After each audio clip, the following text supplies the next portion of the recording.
Halo teman-teman, selamat datang di podcast pertama kita Himpunan Mahasiswa Elektro Universitas Mataram.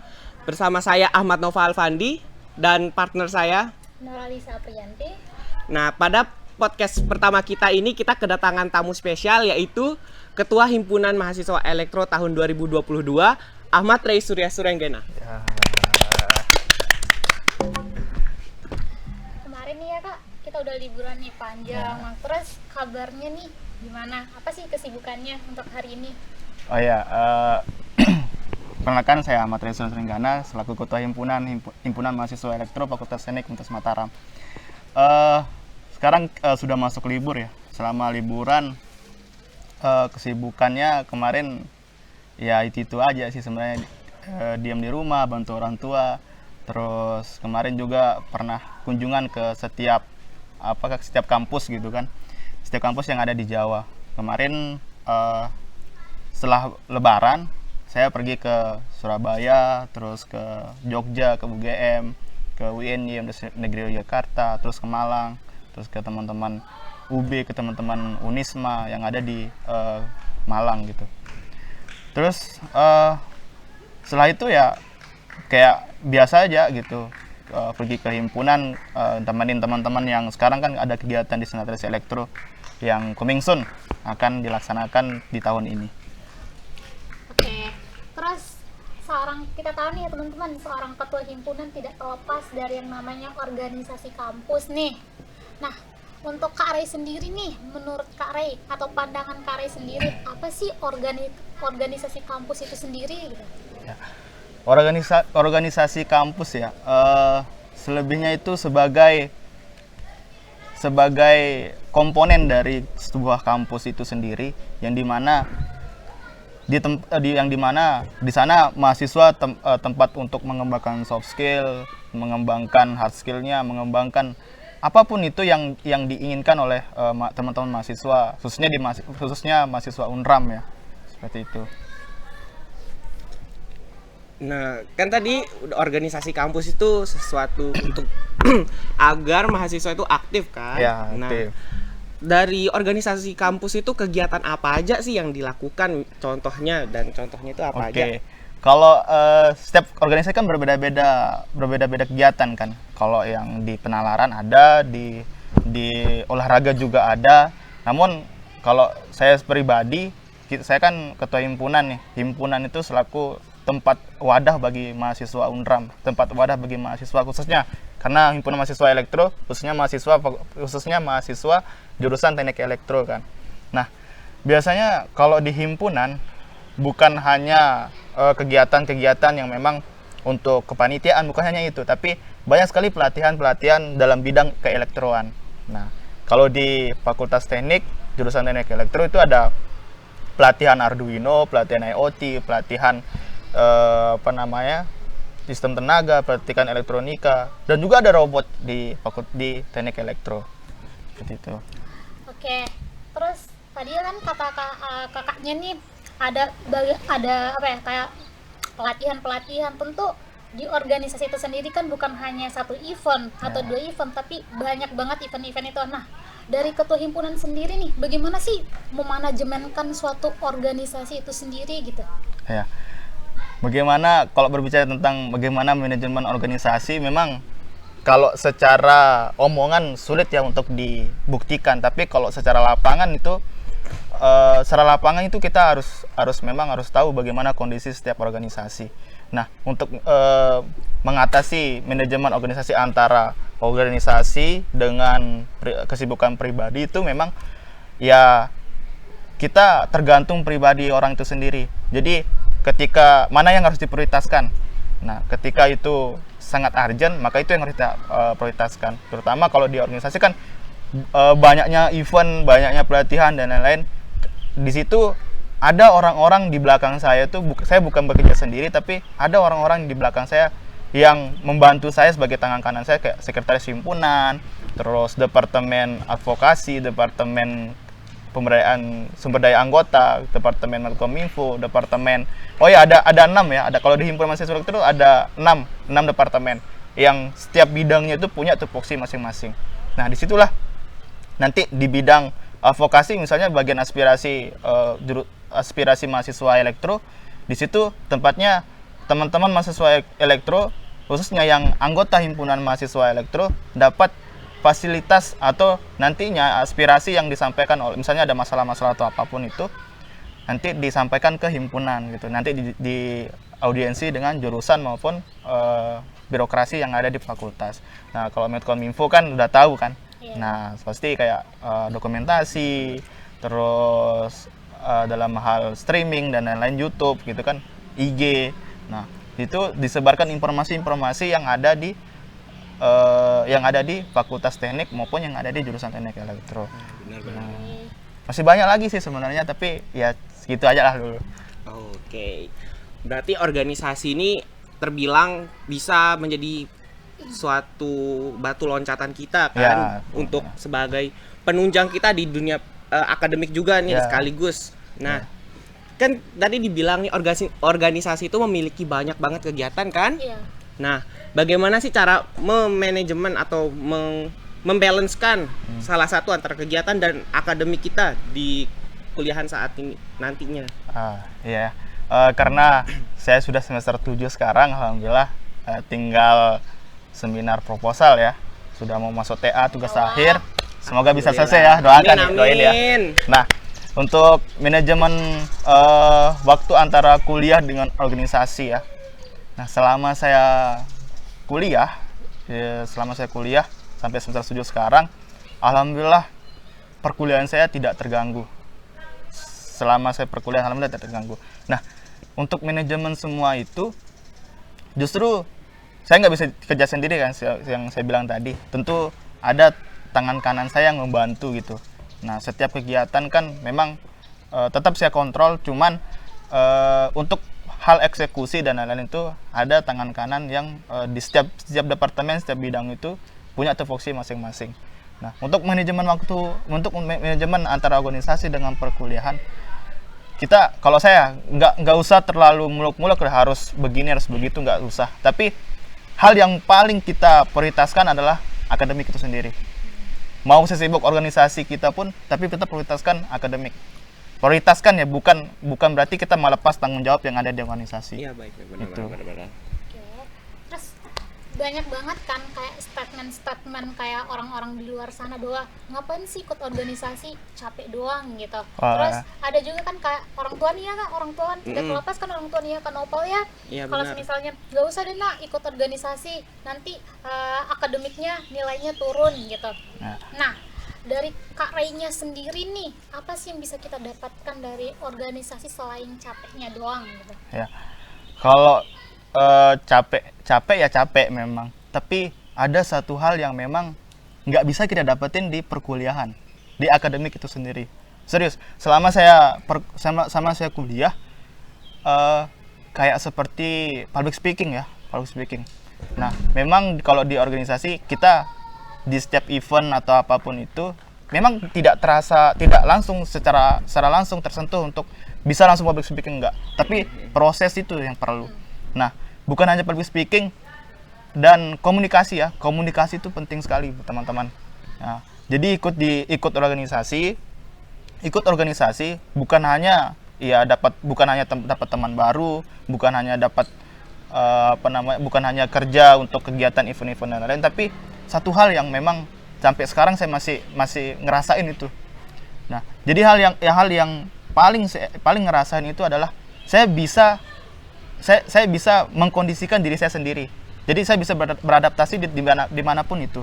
Misalnya ketika saya di teman-teman yang ada di luar Jawa, nah skill saya yang bisa dengan cara berkomunikasi dengan teman-teman yang ada di sana, bisa beradaptasi, itu saya dapatkan di organisasi. Nah, jadi kalau di akademik kan ya kita interaksi sama dosen aja kan. Benar. Nah, kalau ada timbal balik. iya nggak ada timbal balik. Tapi kalau organisasi itu meluas dia. Jadi ketika kita berada di luar, nah skill organisasi itu ya yang kita bisa dapatkan gitu. Jadi skill yang kita dapatkan tuh berupa soft skill ya, berupa public speaking dan communication. Terus itu tuh yang nggak kita bisa dapat di ruang kelas. Bener, kita nggak bakal kita dapat di kelas itu tuh, karena di kelas tuh kita cuma mendengarkan dosen saja cara pembelajaran yang baru. Ya, Nah, dan pembelajarannya kan cuma kita dengerin dan kita cari sendiri. Ya. Nah, berarti organisasi ini kita belajar bagaimana cara kita berkomunikasi, Ya. dan salah satunya juga cara kepemimpinan kita, gimana diaturnya kan. Ya, tergantung kita sendiri Benar sih sebenarnya. Ya. Benar. Lanjut nih Kak Nopal. Jadi di organisasi itu selain kita kan tadi lebih menunjang ke akademiknya nih. Nah, bagi organisasi itu sendiri nih, apa perannya untuk kampus gitu, organisasi itu? Ya, untuk organisasi peran kampus ya. Nah, karena gini ya, kita kan negara demokrasi nih. Nah, selaku sebagai seorang mahasiswa tentu lebih kritis. Nah, jadi peran yang organisasi yang ada di kampus jadi banyak sekali. Nah, mulai dari teman-teman misalnya berada di organisasi olahraga. Nah, jadi teman-teman bisa tuh masuk ke organisasi bidang olahraga. Nanti apa yang kalian dapatkan nantinya di sana bisa kalian implementasikan di luar, kayak misalnya futsal atau apa. Nah, kalau himpunan, khususnya kalau di himpunan ya, hal yang misalnya kayak lomba robotik. Nah, kalau di himpunan kan ada robotik tuh. Nah, jadi bisa diimplementasikan untuk kegiatan lomba robotik tingkat nasional kemarin kan yang diadakan oleh Puspernas, Pusat Prestasi Nasional, yang tuan rumahnya itu Institut Teknologi 10 November Surabaya. Nah, itu kalian bisa kembangkan nantinya di sana. Nah, bukan hanya itu, hal yang dari organisasi, peran yang lain juga sebagai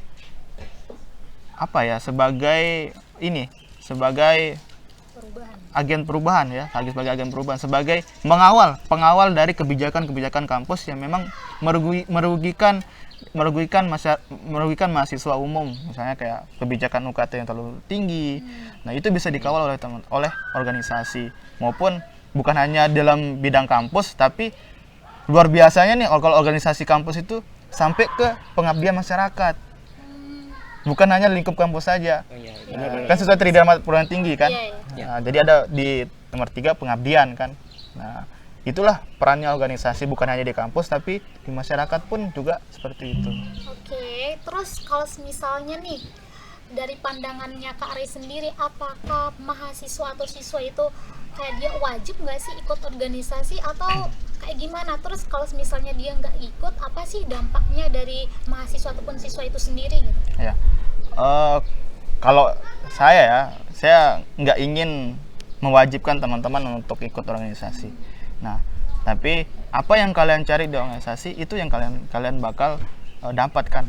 Nah, bukan saya ingin, ayo semuanya kan memang banyak organisasi memang sering, ayo ikut organisasi ini, kamu bakal dapat ini. Tapi sebenarnya hal yang kalau kalian tidak ikut organisasi, berarti kalian nggak dapatkan apa yang ada di organisasi itu sendiri. Kayak kalau di himpunan kan kayak pelatihan seperti itu kan jurusan jarang kan buat kayak pelatihan gitu, memang jarang. Tapi kalau di himpunan itu karena fokusnya terhadap himpunan, karena fokusnya terhadap menghimpun teman-teman mahasiswa elektro khususnya yang ada di Fakultas Teknik, itu jadi mereka dapatkan. Nah, di himpunan itu sendiri gitu, bukan hanya pelatihan, tapi kalian juga dapat hal-hal yang baru kayak teman-teman relasi yang banyak, kayak seperti itulah. Jadi organisasi itu mahasiswa tuh butuh organisasi atau enggak itu tergantung kepribadiannya. Tergantung kepada orang. Benar. Berarti dia mau berkembang atau tidak itu ya terserah dia sendiri kan. Dia sendiri. Nah, jadi nih kan saya itu terbilang cukup introvert ya. Introvert, kepribadian saya kan ada yang extrovert, introvert dan ambivert. Nah, saya tuh termasuk yang introvert nih. Apakah cocok atau enggak sih seorang yang introvert itu di dalam keorganisasian, dan kalau dia cocoknya tuh di bagian apa? Oh ya, selama saya ikut organisasi di dalam perkuliahan ya, bahkan ada yang orang introvert itu setelah dia ikut organisasi menjadi nggak introvert lagi.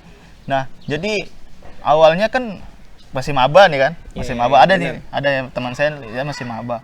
Nah, saya awalnya sebelum ikut organisasi dia ya biasa-biasa aja gitu, pulang pergi pulang kampus ya ke kos, kampus ke kos.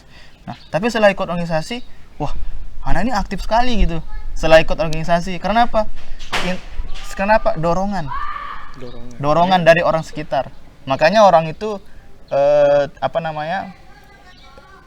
setelah setelah dia orang disebut dengan orang introvert, setelah dia ikut organisasi kena orang sekelilingnya, jadi dia lebih aktif gitu. Udah nggak introvert lagi, tapi ya masih jiwa-jiwa introvertnya masih ada, tapi kalau dia masuk dalam kegiatan event organisasi, dia nggak ya aktif lagi. Dia bisa menyesuaikan dirinya gitu. Jadi orang yang introvert juga bisa ya. Bisa. Jadi nanti dia bisa menyesuaikan diri. Benar. Nah, dorongan sekeliling kita. Oh, iya sih. Oke. Terus kalau misalnya nih, tadi kan Kak ini punya banyak banget pengalamannya nih ya, dari akademik udah, terus organisasi juga iya. Terus dengan organisasinya Kak ini apa Kak? Biar teman-teman yang ada di rumah nih tahu ya, organisasi ini bisa menunjang kita ke dunia kerja nggak sih, atau kita nih dapat ya tadi capeknya doang, atau kayak gimana deh? Oke, kalau menunjang ke dunia kerja bisa, saya katakan bisa ya, bukan bukan wajib, tapi bisa sekali. Karena contohnya kayak PKL ya, saya kemarin PKL dan Ya, mahasiswa teknik juga kan? iya, mahasiswa teknik kan, tentu ada PKL-nya kan, praktek kerja lapangan. Nah, dari mulai prosesnya untuk PKL itu ngomong sama orang bos ya, ngomong sama orang besar, bos ya. Hal yang saya dapatkan di organisasi kayak public speaking ya, berani untuk berbicara, bisa beradaptasi di tempat lain. Nah, itu saya implementasikan ke tempat saya PKL. Nah, karena apa ya? Kita berani untuk berbicara. Nah, jadi jiwa-jiwa keorganisasian kita itu merasa, ayo dah, masa kamu sering banyak kali pengalaman tapi nggak berani ngomong sama orang lain gitu kan? Itu sayang sekali sih. Nah, tapi kalau selama saya ikut PKL kemarin, jadi hal yang saya dapatkan di organisasi kayak public speaking, komunikasi, beradaptasi dan lain-lain itu saya bisa implementasikan ke dunia kerja saya. Jadi ngobrolnya enak gitu. Bisa dekat orang lain, bisa dekat dengan orang lain, bisa komunikasi dengan orang yang kita tidak kenal, itu jadi kenal. Kenapa? Enak ngobrolnya gitu. Jadi berarti kayak banyak banget ya kalau manfaat dari organisasi itu sendiri ya, bukan hanya di dunia perkuliahan ataupun kampus, tapi di dunia kerja atau lapangan pekerjaan. Oh ya, satu lagi ini juga, di organisasi kan kita ada namanya teamwork kan. Nah, kita berkelompok. Tim kerja, kita punya tim. Nah, itulah dari sama saya kerja ya, itu di praktek kerja lapangan kita dibentuk tim. Nah, jadi bukan sendiri kita bekerja, tapi sama teman-teman yang lain. Dan organisasi itu pun menyediakan, memfasilitasi yang sering kita lakukan adalah teamwork, tim kerja. Nah, kita nggak bisa jalan sendiri, tapi dengan jalan bersama-sama. Itu juga yang ada di dunia kerja. Keren. ya. Untuk pertanyaan terakhir. Ya. Untuk Karai sendiri, harapannya nih untuk teman-teman yang ada di rumah ataupun kawan-kawan yang takut berorganisasi, harapannya Kak Reni kayak gimana nih? Harapannya untuk mereka biar kayak teman-teman yang takut berorganisasi bisa ikut organisasi dan kayak ikutlah jejaknya Kak Reni. Wah. Kalau ikut jejak saya kayaknya terlalu berlebihan Berlebihan kan, soalnya nggak sembarang jadi ketua kan. Nah, jadi harapan ya, sebelum masuk ke harapan nih. Untuk teman-teman yang ada di rumah maupun teman-teman yang ada di luar. Nah, jadi kalian ikut organisasi jangan atas kemauan orang lain. Nah, tapi atas kemauan sendiri. Jadi hal yang kalian dapatkan, khususnya untuk teman-teman angkatan 2022 yang sekarang udah masuk menjadi maba ya? Oh, iya, Masuk selamat maba ya? datang ya, ya, selamat datang ya. Selamat datang ya adik-adik semuanya. Jadi kalau kalian ikut karena orang lain nanti takutnya ya kalian ketika orang lain itu pergi nantinya kan kita nggak tahu kan. Iya. Nah, karena kita nggak selalu bersama. Iya. Tapi pasti akan beda-beda orang. Nah, tapi kalau atas kemauan sendiri, wah luar biasa. Jadi kalian bisa menyesuaikan diri sendiri kalian ikut organisasi dan hal yang jadi organisasi itu kalian tuh nggak apa namanya hal benefit yang kalian dapatkan tuh bukan hanya capeknya saja. Nah, tapi banyak sekali hal yang kalian dapatkan mulai dari kalian apalagi di beasiswa ya. Beasiswa tuh pasti ada wawancaranya tuh. Ya, Pasti ada wawancaranya. Ih, sangat susah ya.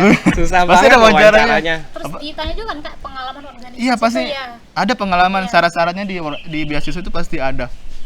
Dan itu menjadi faktor apa ya? Faktor alhamdulillah ya sebagai penunjang alhamdulillah bukan ingin sombong tapi ini sebagai pembelajaran buat teman-teman. Alhamdulillah saya keterima di beasiswa Bank Indonesia dan itu menjadi hal yang di organisasi itu bisa diimplementasikan. Ketika saya ditanya wawancara itu saya biasa-biasa aja, jadi nggak takut gitu untuk berbicara dengan nggak grogi gitu. Udah punya pengalaman kan sebelumnya. Iya gitu. Nah itu yang kalian dapatkan dari organisasi. Nah kalian tuh nggak ditanya apa namanya, oke, IPK ya, is oke. Memang sebagai penunjang untuk akademik, tapi hal yang kalian dapatkan dari organisasi itu nggak bisa kalian dapatkan yang ada di ruang kelas. Itu nggak ada itu. Nah harapannya bagi teman-teman yang ingin ikut organisasi silakan masuk, terutama di Himpunan Mahasiswa Elektro untuk maba-maba angkatan 2022 adik-adik sekalian. Dan kami tunggu di Himpunan Mahasiswa Elektro Fakultas Teknik Universitas Mataram. Wah, tepuk tangan dulu, tepuk tangan. Nah, jadi organisasi itu yang saya serap ya dari perkataan-perkataan yang sangat bagus tadi dari ketua himpunan kita itu, yang bisa diserap itu pertama, organisasi itu penting tergantung kebutuhan kita. Itu bisa jadi skala prioritas atau tidak, dan juga kegiatan organisasi itu menunjang akademik, dan kita juga dan organisasi mendapatkan banyak skill, soft skill yang seperti teamwork ya benar, kepemimpinan, leadership, terus komunikasi dan juga public speaking. Bagaimana kita berbicara ke orang lain dan bagaimana kita menerima jawaban dari orang lain juga. Jadi kita bisa mengolahnya lagi agar bisa diterima juga kan. Jadi kita bisa menghargai orang yang teman kita berbicara, itu bisa kita menghargai. Iya, dari organisasi. Iya benar, termasuk salah satu jadi cara how to kita menghargai gitu. Ya. Jadi kita nggak langsung, wah kamu ini. Iya. Enggak sih, tapi kita bisa menghargai orang-orang itu ketika lawan kita berbicara itu kita bisa menghargainya. Oh, cara struktur penyelesaian masalah. Ya, struktur penyelesaiannya. Ya, kayak gimana gitu. Oh. Udah kayak penghujung nih ya Kak. Ya. Sepertinya waktunya sudah di penghujung waktu ya. Nah, terima kasih kepada teman-teman yang sudah menonton podcast episode pertama kita bersama Ketua Himpunan Mahasiswa Elektro 2022, Ahmad Surya Suranggena. Tepuk tangan dulu. Kami tunggu ya di Himpunan Mahasiswa Elektro Fakultas Teknik Universitas Mataram bagi angkatan 2022.